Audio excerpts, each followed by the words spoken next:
Welcome back, everyone, to the Deep Dive. Ready to unpack some more complex stuff?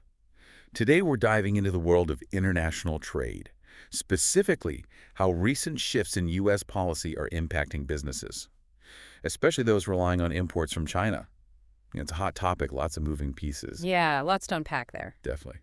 So we're going to try to figure out how we got to this point, what businesses are struggling with, and maybe even some strategies to navigate all this new stuff. And helping us with all that is a report from L Impact Solutions. Oh, yeah, I've heard of them. Yeah, they're a pretty well-known business consultancy. And their report is called Trade Turmoil, How U.S. Tariffs on Chinese Parcels Disrupt Businesses. Really gets to the heart of it. Definite catchy title. For sure.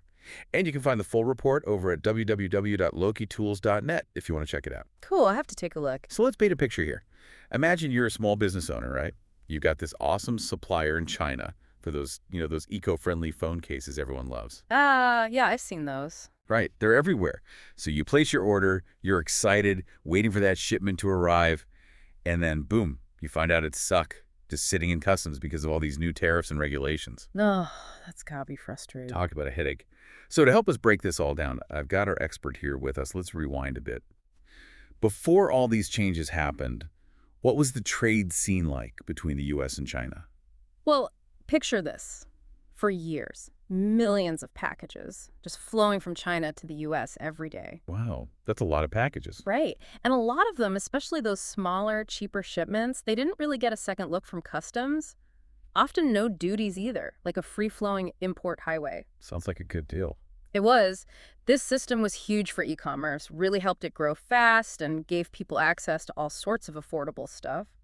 But then things changed. What happened? What sparked this policy shift? A bunch of factors, actually. One of the biggest was worry about this thing called the de minimis rule.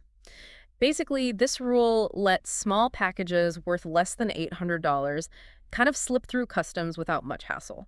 So, a fast pass for small packages. Exactly. But, while it was meant to speed things up, authorities started getting concerned. They thought people were using it to sneak in illegal things, like fentanyl, for instance. Oh, wow, that's serious. Yeah, not good.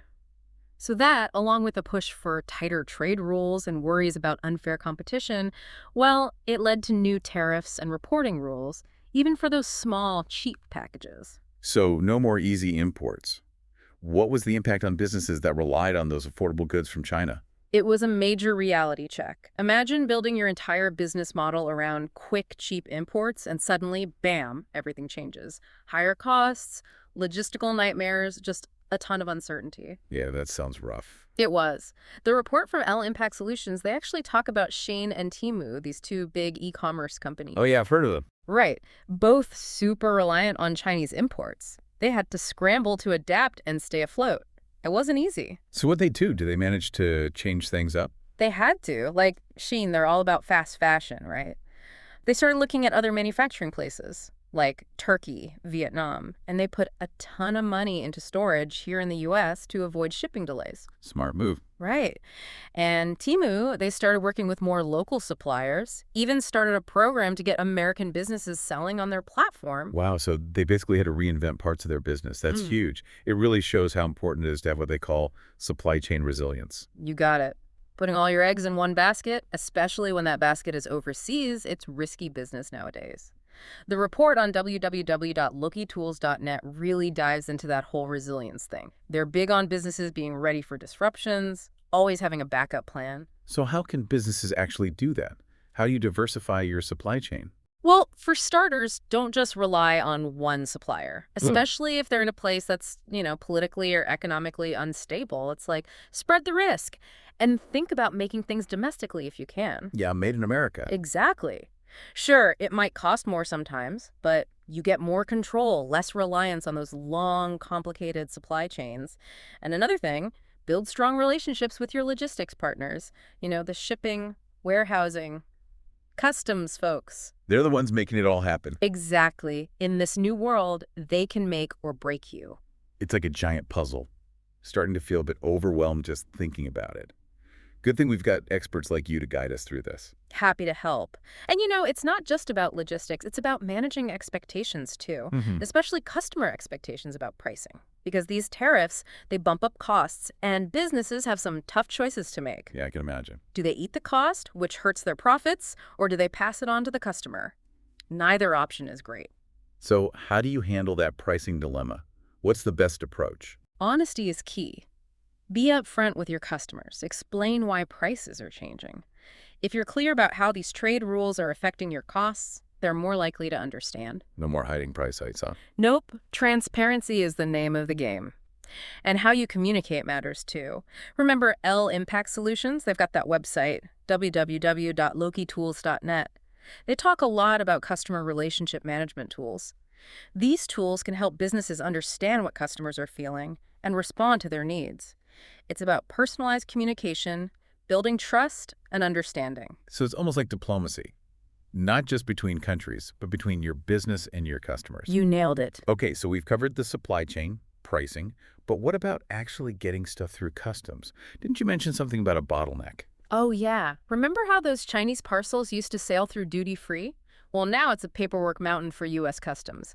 Every shipment needs detailed documents, tariffs calculated and paid. It's creating a huge bottleneck that can really delay things. And disrupt the whole supply chain. Exactly. Especially tough for businesses used to things moving quickly. So what can they do about it? How do they deal with these delays? Technology is the answer. Automating those customs documents and processes isn't a luxury anymore, it's a necessity. Companies that go digital can streamline things, minimize delays, and free up their teams to focus on the bigger picture. So it sounds like businesses really need to up your tech game to make it in this new world. But it's not just about logistics and pricing, right? There are bigger implications to these trade policy changes. Yeah, you're right. The L Impact Solutions report talks about that too. It's not just about moving goods around, it's also about brand reputation and all that corporate responsibility stuff. Right, with all the focus on that de minimis rule and the whole fentanyl thing, businesses need to be super careful about how their trade practices look to the public. Exactly. Transparency is key now. Consumers are getting more aware of where their products are coming from and how they're made. They want companies that share their values, ethical sourcing, responsible manufacturing, all that. So it's not just about finding the cheapest option anymore. Businesses need to think about the ethics of their supply chains and be open about it with their customers. Absolutely. And that's where supporting initiatives to fight illegal stuff in global trade can be a real win-win. It helps address serious problems like drug trafficking, and it shows a commitment to corporate responsibility that can boost brand loyalty and build trust with consumers. It's like a positive feedback loop. Responsible sourcing leads to a better reputation, which leads to more trust from customers, and ultimately a more sustainable business. Exactly. And these trade policy shifts are impacting more than just e-commerce. There are ripple effects across a whole bunch of industries. That's true. Huh? The report even mentions some potential benefits for American manufacturers, especially those who've been struggling to compete with those low-cost imports from China. Could this be their chance to bounce back? It's definitely possible. These new tariffs and reporting requirements could level the playing field a bit, giving domestic manufacturers a better shot at getting back some market share. But it's not going to be a walk in the park for them, right? Mm. American manufacturers will still need to step up their game to take advantage of this shift. Oh, for sure. They need to focus on innovation, developing their workforce, and having a solid marketing strategy. They need to convince consumers who are used to lower prices that American-made goods offer something better, whether it's higher quality, more value, or something else that makes them stand out. It's a challenge, no doubt, but it's also a chance to breathe new life into parts of the American economy. Definitely. And it reminds us that the trade landscape is always changing. Businesses need to develop what the L Impact Solutions folks call strategic foresight. It's not about predicting the future, but being ready for potential disruptions, assessing risks, and having flexible strategies. So instead of just reacting to the waves, try to anticipate the tides. I like that. But how can businesses actually develop this strategic foresight? Staying informed is crucial. Keep up with policy changes, go to industry events, engage with organizations like L Impact Solutions. All that stuff can provide valuable insights and help businesses stay ahead of the curve.